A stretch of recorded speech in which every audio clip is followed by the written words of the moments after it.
At the alumni reunion, my wife Emily Griffiths was seen arm in arm with Mark Brown, the former school heartthrob. Their striking appearance and intimate behavior drew envious glances from the crowd. Basking in the attention, Emily couldn't resist taking a jab at me. "Larry Edwards, you're still as unaccomplished as ever." As the gathering came to an end, Mark led the charge in pressuring me to foot the bill. Penniless, I turned to a female classmate for help, only to be mocked for being a freeloader. The popular actress, Aileen Richards, apologized with a sheepish look. "I'm terribly sorry. My husband hands over his salary to me, and I forgot to give him his pocket money this month." Emily's haughty and disdainful expression instantly faded. On the eve of our wedding, Emily begged me tearfully to reconsider. I coldly released her hand and walked away without looking back. Given a second chance at life, who would choose you again? Ding! Story Shots reminds you to click the subscribe button at the bottom right corner to read the full novel. At the high school reunion, classmates who hadn't seen each other for years were chatting and laughing, creating a harmonious atmosphere. The mood was disrupted by the sound of the door opening. Emily Griffiths entered, arm in arm with Mark Brown, the former school heartthrob.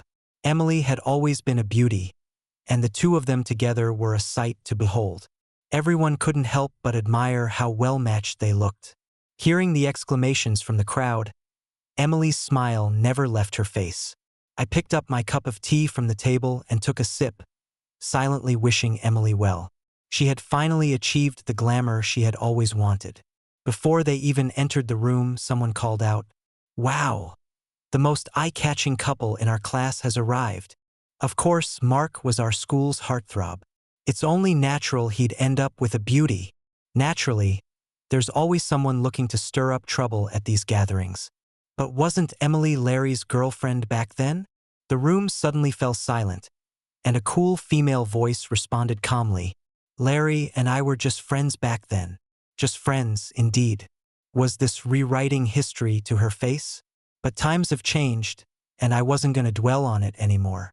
The couple sat down next to me, and the atmosphere at the table became lively again. I raised my teacup towards them once more.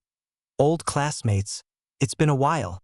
Mark smiled and nodded at me, while Emily seemed to ignore me completely, sitting down indifferently. I had no intention of making an issue of it and turned to chat with the classmate on my other side. Emily and Mark had gone abroad after finishing their A-levels. Now back in the UK, they were proper returnees, and before they could even get comfortable, people were lining up to toast them. This was normal. These gatherings were just miniature social climbing events. Not fond of the smell of alcohol, I took my tea and moved to an empty table nearby. The food on the table was delicious home-style cooking, but since everyone was drinking, I started eating alone. Unexpectedly, Emily followed me over with her wine glass. "Larry, I see you're still as unambitious as ever." Emily had said the same words to me countless times in our previous life. In our last lifetime, Emily and I attended the same university after our A-levels. We married after graduation, fulfilling the dream of childhood sweethearts, envied by many. However, after marriage, Emily's complaints and dissatisfaction with me grew increasingly frequent. Inexplicably, she even wanted us to seek our fortune abroad together. I had studied archaeology. How could I find suitable work overseas? Moreover, I was in the middle of a promising project at the time. Success was within reach, and for the greater good, I couldn't abandon it. Emily was different. Her university major was international trade, and after graduation, she was solely focused on making money and gaining prestige. I had patiently tried to persuade her to take a longer view. I explained that working for our country would surely be rewarded once I achieved results. I even begged her to wait a little longer. By then, Emily had been dazzled by the glittering world outside. She refused to let me stay with the archaeological team. When she heard I was going on a field expedition, she persistently tried to prevent me from working. Before our rebirth, she had slipped and fallen off a small cliff. I died trying to save her, as we both plummeted down. It turned out that Emily had tampered with the safety lock on my harness. In her dying breath, She cursed me bitterly. "You're useless. You wanted me to live this kind of life with you. If you hadn't chosen this job, we wouldn't be in this situation today." I thought perhaps I had truly held Emily back. So when we both were reborn into our secondary school years, Emily unhesitatingly chose Mark Brown, leaving with him for America. As for me, I remained steadfast in my previous life's choice and decided not to interfere with her anymore. I thought that with her abroad, our paths would never cross again. The grudges from our past life should have dissipated. Yet at this moment, her acerbic tone suggested she still harbored resentment towards me. I remained silent, and Emily continued, "It seems you're still the same old-fashioned, clueless bore as before. Look at yourself. Do your clothes even cost 50 quid altogether?" I glanced down at my attire. Having come in a rush, I hadn't had time to change out of my work clothes. This outfit certainly hadn't cost much. In contrast, Emily was decked out in designer brands I couldn't even name, with prominent logos all over. Perhaps emboldened by my downcast look, Emily pressed on. "Larry, people need to learn to adapt. Otherwise, you'll never amount to anything in life." I was curious about what Emily considered amounting to something. As she spoke, Emily fiddled with her handbag again. "But how you live your life is no longer my concern." I didn't recognize Emily's bag, but her repeated flaunting of it suggested it was quite valuable. In our previous life, Emily had always loved luxury goods, but we were only a middle-class family then and couldn't afford such extravagant prices. I suppose this had been a regret of hers, and a source of resentment towards me. In this life, she had finally gotten her wish, and naturally wanted to show off to me. I congratulated her with a blank expression. "Emily, I'm glad you got what you wanted. In life, we all choose our own paths, and that's fair enough." Moreover, Emily and I had both lived two lives. She knew better what she truly desired. But Emily didn't seem pleased. She stared at me, her expression almost twisted. Just then, my phone rang. It was Aileen. "I'm at the entrance, but I've forgotten the room number." Aileen had always been a bit scatterbrained. I had reminded her repeatedly before we left, but she still managed to forget. I stood up to go and meet her. The private rooms here were arranged in a confusing manner, and knowing Aileen, she might not find her way easily. After escorting Aileen Richards into the private room, a wave of excitement swept through the gathering. "Wow! The big star has arrived. What wind has blown our class beauty and celebrity to us?" All the men and women from our class rushed forward, eager to take photos with her. I, the one carrying her bag, was pushed to the side. Aileen had been the class beauty back in school days. After university, she became a hot commodity in the entertainment industry, thanks to several critically acclaimed performances. With her busy schedule leaving little time for rest, her appearance at this class reunion naturally made her the center of attention. Aileen had just rushed over from the film set. I wanted her to sit down and rest, but I didn't want to dampen everyone's enthusiasm. So I sat at the table, quietly helping myself to some food and pouring some tea. Once everyone had finished taking photos, I waved to signal Aileen. She winked at me and happily made her way over. It had been 3 days since we last saw each other, and absence does make the heart grow fonder. We were naturally a bit carried away. However, Emily Griffiths seemed unable to tolerate my warmth towards Aileen and didn't hesitate to mock me in front of everyone. "Some people really know how to put on airs. Do you really think you're that close to the big star?" Back in secondary school, because of Emily, I had kept my distance from all the girls in class. In her eyes, Aileen and I couldn't possibly have any connection. It wasn't just Emily. Several of the lads looked rather uncomfortable seeing Aileen and me so close. After all, back in school, they used to call me a bookworm who didn't know how to charm girls. Aileen had been the dream girl for all the boys during their teenage years, so naturally, they weren't pleased to see us together now. Many eyes in the room were fixed on me. I couldn't be bothered with them. Taking care of Aileen was more important. She had lost even more weight in the few days since I'd last seen her, so I naturally kept piling food onto her plate, wanting to make sure she ate well.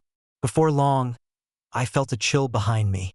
Mark Brown and a few other lads had somehow appeared at my back. They were all holding pints, and from the looks of it, they intended to get me properly sloshed tonight. Mark raised his glass first. Cheers, old classmate. I stood up with my cup of tea. I don't drink alcohol. Let's toast with tea instead. Just as I was about to take a sip, Mark grabbed my hand holding the cup. Come on, mate. Don't be so uptight. His aggressive tone made it sound less like a toast and more like a challenge. As he spoke, he grabbed a pint from the table and tried to shove it into my other hand. The other lads started egging me on.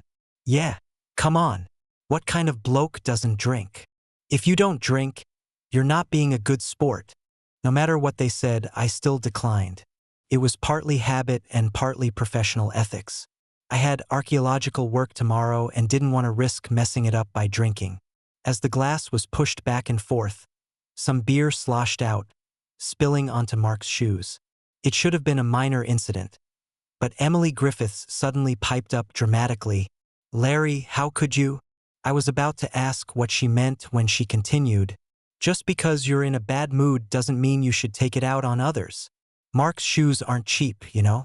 With her outburst, everyone's attention turned to Mark's shoes. The large logo emblazoned across them was hard to miss. I didn't know the exact price, but I recognized the brand from the ones Aileen had been sent by various companies. They were definitely expensive. It really wasn't intentional, I explained. If we're being honest, Mark had been trying to get me to drink all evening, and I'd been refusing. The responsibility was entirely his own. Mark, who had been silent until now, spoke up. Larry, I know you're not happy about Emily and me being together, but do you really need to be so petty? A few lads who were following him chimed in. I can't believe it, Larry. I never thought you'd be such a small-minded bloke. I always suspected there was something between him and Emily back then. Is he jealous now? Regretting not getting with Emily? Emily and Mark went abroad together. Does Larry even have that kind of potential? To be honest, I didn't understand this line of thinking. Is going abroad the only way to prove one's worth? But I've never been one for verbal sparring, so I just wanted to clarify what had happened earlier. It really wasn't like that. We both weren't paying attention earlier. We haven't seen each other in ages. Everyone was too excited, and things got a bit out of hand. I'd said my piece, and anyone with sense could tell I wasn't about to say Mark had done it on purpose. But Mark was only getting more worked up. Larry, I know you're not happy about this. Come on, be a sport and admit it. You've never gotten over Emily. Aileen burst out laughing beside me. I was shocked. Where had this all gone wrong? I hurried to explain. Old friend, you've got it all wrong. My relationship with Emily is just as she said. We're just friends, nothing more. I glanced at Emily out of the corner of my eye. She shot me a dirty look, clearly displeased. If you're that bothered about the shoes, I'll pay for them. I didn't understand why the two of them kept harping on at me. I didn't care, but I had to consider Eileen's feelings. So I offered to pay, hoping this farce would end quickly. Emily Griffiths let out another cold laugh. Ha! Pay? Larry Edwards. Can you even afford it? Do you know how many months' salary this shoe is worth? I looked up at Emily. Her facial expression was almost snarling. In my previous life, apart from our different choices, she was never as arrogant and domineering as she is now. It seems her personality has changed as well. Surprised, I was also relieved. In this life, we have no entanglements. I mustered up all my patience and tried to maintain a smile. How about this? You apologize to Mark. I'll make the decision for him, and we'll consider this matter settled. Mark Brown looked me up and down again. Not just an apology. I want him to admit that he's still hung up on you. The way they were playing off each other made me laugh in disbelief. Account number. Emily's eyes widened, looking at me in disbelief. Larry, are you serious? Is it that hard to admit your feelings? That's thousands of pounds. How long will it take you to earn that? I ignored her and repeated to Mark, enunciating each word. Account number. Mark was taken aback for a moment, then recited his account number. Afterwards, he couldn't help but add, Everyone's watching. I gave you a chance, and you chose not to take it. Don't say we're bullying you later. Emily, however, still maintained her arrogant air. Don't bother with him. I want to see if he can actually come up with the money. I entered the transfer according to Mark's account number. As it turned out, there was exactly £6,000 in the account. Mark received the transfer notification, and everyone's gaze towards me changed. At first, they were waiting for me to embarrass myself, but now they seemed to look at me with newfound respect. Especially Emily, her gaze towards me had shifted. Oh dear, I'm so sorry. Before anyone could react, there was a commotion from Eileen's direction. Looking over, we saw that Mark's other shoe had been doused with an entire glass of red wine, right on the spot, changing its color completely. Mark grimaced as he fiddled with the pair of shoes, then glared angrily at Aileen. Aileen calmly pulled a few napkins from the table and tossed them in front of him. I'm truly sorry. I've soiled your shoes. You! Mark was grinding his teeth, as everyone could see that Aileen had done it on purpose. But, technically speaking, these shoes belong to Larry now, don't they? He's paid for them after all. Aileen turned to me and asked in a sweet voice, Larry, I'm sorry for dirtying your shoes. I smiled and played along. It's nothing. Our back and forth left Mark at a loss for words. Seeing the tense atmosphere, our class representative stepped in to smooth things over. Come on, we're all old classmates. It's just a small matter. Let's all calm down. The headmaster will be here soon. We should all give him a warm welcome. As soon as word got out that the headmaster was coming, everyone started chattering excitedly. Why is the headmaster attending our little class reunion? That's never happened before. Has it? Has our class produced someone extraordinary? All eyes immediately turned to Aileen Richards. She was quite the celebrity now, so it wouldn't be surprising. I reckon it's for Emily Griffiths and Mark Brown, someone suggested. Must be. Just the other day, the president of our Chamber of Commerce invited them to dinner. I heard there was even a waiting list. At this, Emily and Mark pretended to look modest, but their faces betrayed their pride. Seeing their confidence, I wondered if Mr. Williams hadn't just invited me after all. Initially, I hadn't wanted to attend this reunion. The main reason was to avoid Emily Griffiths. In my previous life, our marriage hadn't been particularly glamorous. In this life, knowing we had both been reborn, I deliberately avoided her. But Mr. Williams had personally invited me, saying I was usually too busy, and this reunion would be a good chance for us to chat. It was hard to refuse such a kind invitation. Plus, Aileen said she could make time to come, so I agreed. A few classmates at the table started flattering Emily and Mark again. The two graciously began sharing their experiences and successes abroad over the past few years. I couldn't bear to listen and started eating, head down, with Aileen. Somehow, Emily managed to turn the conversation back to me. Larry, why don't you share some of your work accomplishments from the past few years? Everyone looked at me expectantly. My accomplishments? That's confidential. So I tried to brush it off with a vague response. Oh, the usual. Some challenges, but overall it's going well. Everyone at the table laughed. Someone mocked me for putting on airs. I ignored them and continued eating. Another person took a jab at me. Just look at how he's eating. People who are truly well off wouldn't be so excited about this food. Well, regardless of how well off I am, I genuinely think this food is delicious. After all, at home, Aileen can't cook, and when I'm working, I'm too busy to taste anything properly. As the group continued to focus their attention on me, Mr. Williams pushed open the door and entered. It had been several years since we last saw him, and Mr. Williams' hair had now turned gray. Everyone stood up to greet him. Soon, people were crowding around him. However, Mr. Williams seemed to be looking around the room, as if searching for someone. Where's Larry? Has Larry arrived yet? He asked.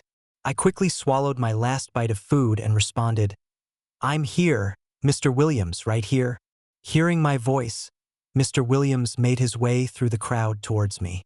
Ah, Larry, you've finally made it, he said, reaching out to shake my hand enthusiastically.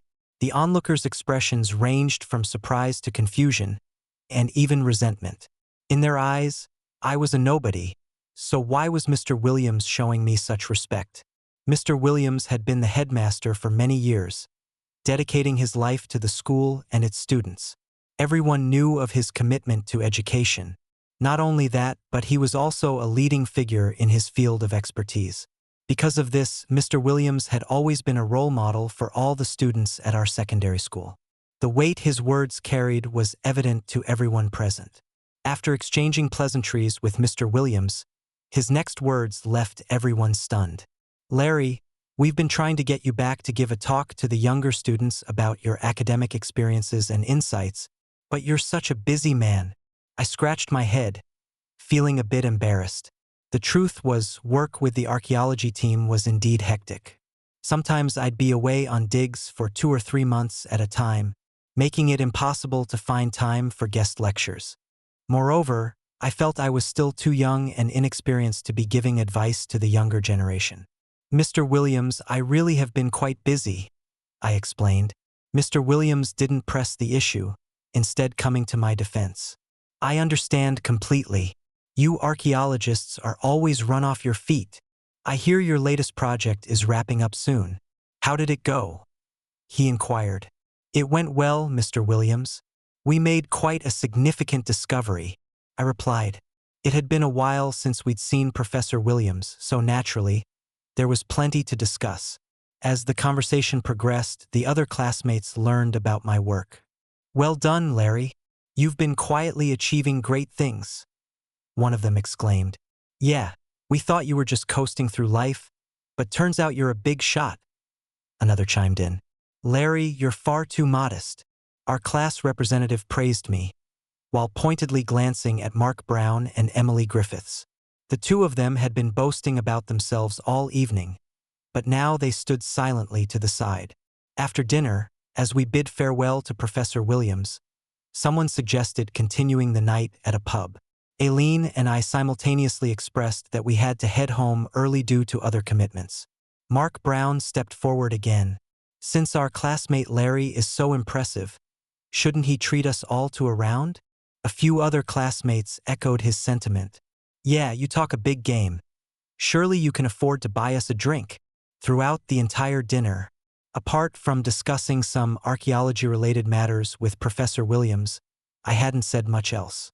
It was Mark who had been constantly bragging about himself.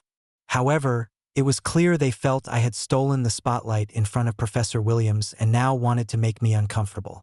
During dinner, their table alone had ordered several bottles of expensive wine. I had wondered why they were being so extravagant, but now I understood their intentions. The cost of the meal didn't bother me, but their deliberate attempt to embarrass me was hard to swallow. As I was caught in this dilemma, Aileen once again came to my rescue. "I'll cover it for him," she said. As Aileen was about to pay with her card, Emily Griffiths stopped her. "Larry, is this what you meant by phase victory? Living off a woman?" she sneered. Mark Brown let out a cold laugh. "No wonder you were so attentive to Aileen earlier. Trying to secure your meal ticket, are you?" In this regard, Aileen was more decisive than me. She naturally brushed aside Emily's hand and insisted on handing the card to the waiter. The whole process was smooth and efficient. I was silently moved. With such a wife, what more could a husband ask for? "Use my card," she said. That was truly impressive. Under the puzzled gaze of everyone, Aileen walked towards me and linked her arm through mine. Smiling, she said, "Everyone, don't laugh, but my husband gives me his entire salary every month. I forgot to give him some pocket money this month."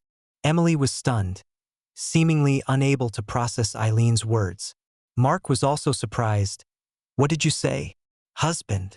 Aileen leaned gently against me and graciously announced to everyone, "Larry and I have been married for a year. We've been so busy with work that we haven't had time for a wedding ceremony, so we didn't inform everyone. Consider this meal as our treat to celebrate with you all." At that moment, I felt as if Aileen was glowing. I've always been a person who focuses on work and isn't good with words, But Aileen perfectly complements this aspect of me. Her grace and poise were a powerful counter to their earlier jabs. At this point, everyone's gaze towards us changed, especially Emily's. "Oh, I see. Congratulations." A classmate in the corner called out first. The tone of everyone's discussion shifted. "They're really low-key, aren't they? An archaeology expert and a famous actress. I must say, they do make a perfect couple." Only Emily stared at me, her eyes blazing with anger. I really didn't understand. Wasn't this what she wanted? For us to not interfere with each other's lives and be content on our own? Aileen seemed to notice Emily's emotions too. She mimicked the way Emily and Mark had mocked me earlier. "Emily, are you upset that Larry and I are married? Surely you don't still have fantasies about Larry, do you?" Emily was so angered by these retorts that she was left speechless. Others were praising my good fortune behind my back, noting how the usually gentle Aileen was now fiercely protective of her husband. Having lost face, Emily and Mark decided not to stay for the rest of the gathering. The two of them hastily left. After they left, someone surprisingly started gossiping about the two. "Finally, they're gone. I've been annoyed since they walked in," one person said. "Yeah, I heard they came back because they couldn't make it abroad. And they walked in acting all high and mighty. It was unbearable." Another chimed in. "Exactly. They think spending 2 years abroad makes them better than everyone else. But they've got no real skills," a third person added. It seems their behavior today had angered quite a few people. They'd barely left and already they were being criticized. In my past life, Emily Griffiths had a bit of an obsession with foreign culture too. I suppose that was one of the reasons we eventually went our separate ways. Now, I'm used to seeing this sort of thing. After saying goodbye to our classmates, Aileen Richards and I finally had some time alone. She'd been filming on set and I'd been away on a work trip. We hadn't seen each other for 3 days. In the car, Aileen smiled at me and said, "Looks like Emily Griffiths still has her eye on you. How could that be possible?" I thought, Emily probably just couldn't stand the idea of me doing better than her. After all, in my past life, she always complained about my choices. But she never expected that in this life, I'd stick to my guns and succeed. Naturally, she felt a bit off balance. Aileen leaned into my arms, her voice softening. "Still, we should thank her for giving you up." I gently stroked her hair. To be honest, it wasn't really about giving up. After my rebirth, we both made our own choices. I've never blamed Emily, and over the past few years, she's been completely erased from my heart. I thought this would be the last time Emily Griffiths and I would cross paths in this lifetime. Unexpectedly, a few days later, she showed up at the archaeological team's site. As it was a public project, our itinerary was available online. I changed my clothes, and Emily was waiting for me in the lobby. Seeing me come out, Emily's face immediately transformed, smiling as she rose to greet me. She was like a completely different person compared to the reunion a few days ago. I got straight to the point and asked her, "Do you need something?" Uncharacteristically, she put on a coy act and asked, "How's work been lately?" I didn't answer her, instead saying bluntly, "If you don't have anything important, I hope you won't disturb my work." Emily's smile faltered, the corners of her mouth twitching. She asked me, "Did you really marry Aileen, as opposed to a fake marriage?" I retorted mercilessly. "But," she stammered, "but weren't you in love with me?" I was astonished that she would say such a thing. Still, I patiently explained, "Emily, you once said you'd marry no one but me, but we've both changed, haven't we? When we got a second chance, you'd already made your choice. In fact, when I first relived my life, I sought out Emily, wanting to explain what happened in our previous life. But she coldly told me, 'If we've relived our lives, why would I choose you again?' At that moment, I realized we could never go back. Emily grew angry and hurriedly tried to explain, 'Don't you know I was just upset with you? I was angry that you lacked ambition in your past life. I wanted you to know I only had your best interests at heart.' My best interests? Once again, I was amused by Emily's audacity. I decided I wouldn't indulge her anymore. 'Emily, How can you make selfishness and greed sound so noble?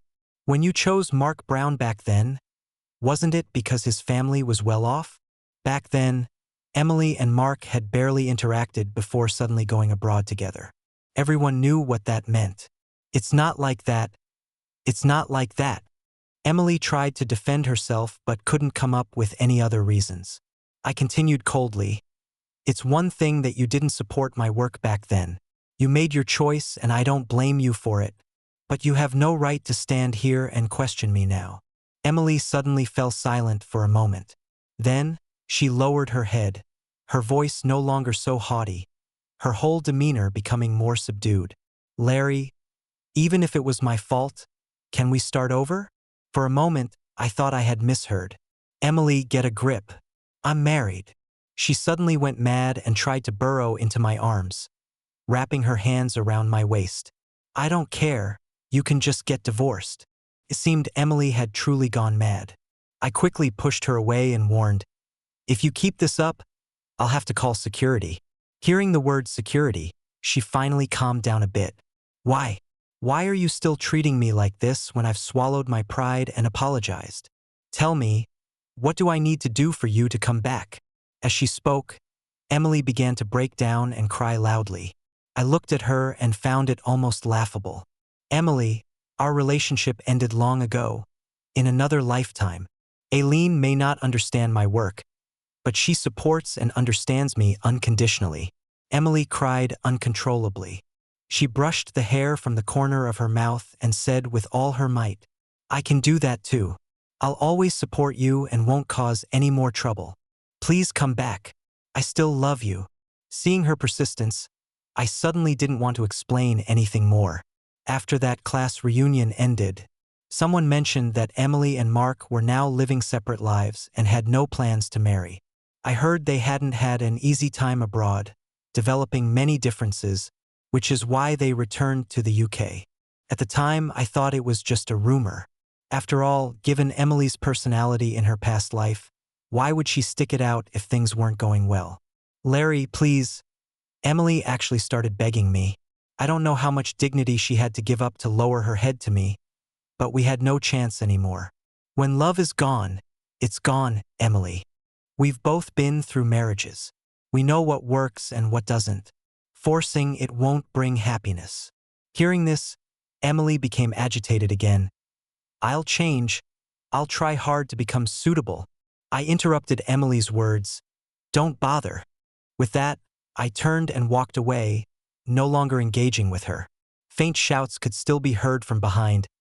Larry, I came back for you. But none of that mattered anymore.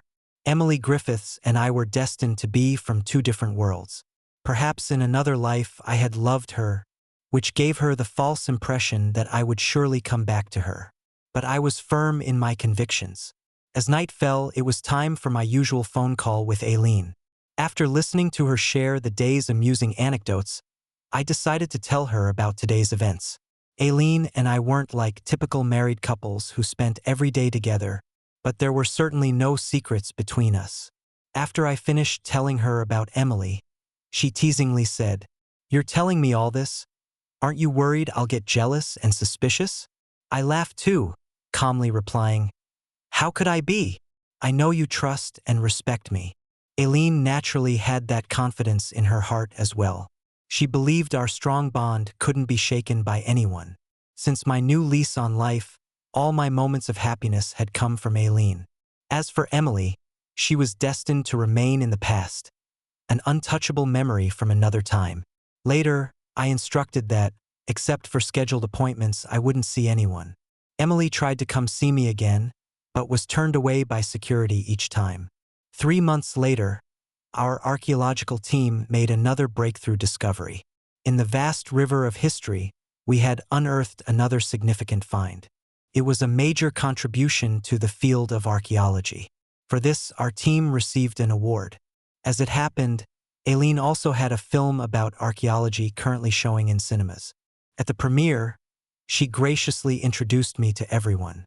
She thanked me for supporting her career and offering professional advice, while also explaining my occupation to the public. Suddenly, our love story was trending on social media, an archaeology expert and an entertainment celebrity. Because of this, archaeology received much more public attention. On this day, I returned to my old university to give a lecture as a distinguished alumnus. As the crowd dispersed afterwards, I spotted Emily staring at me from a distance.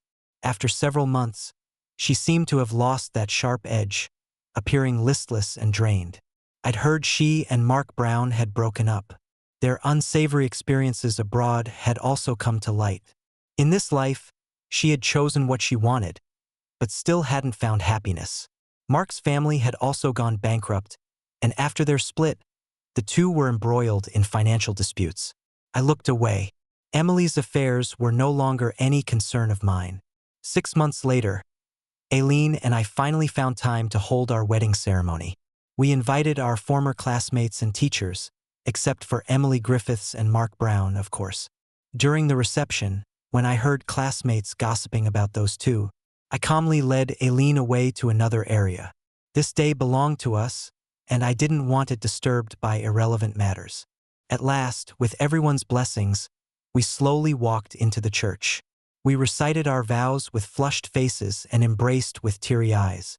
The ceremony was complete. Later, a classmate captured a video showing Emily Griffiths standing not far from our wedding venue, watching from a distance. In the footage, her gaze was vacant, as if she had lost her mind. Soon after, news spread that Emily had been taken back to the countryside by her family. Apparently, she had developed mental health issues, often experiencing strange delusions. Her family had spent all their savings trying to get her treatment. They even had to sell their house in the city and move to a rural area. What's more, it turned out that Emily's designer bags were actually counterfeit. When her parents tried to pawn them, they were scolded and thrown out of the shop. I wonder how Emily, who was always so concerned about appearances, will adapt to the life of those she once considered beneath her. All I know is that the future looks bright, and Aileen and I have a long and beautiful journey ahead of us.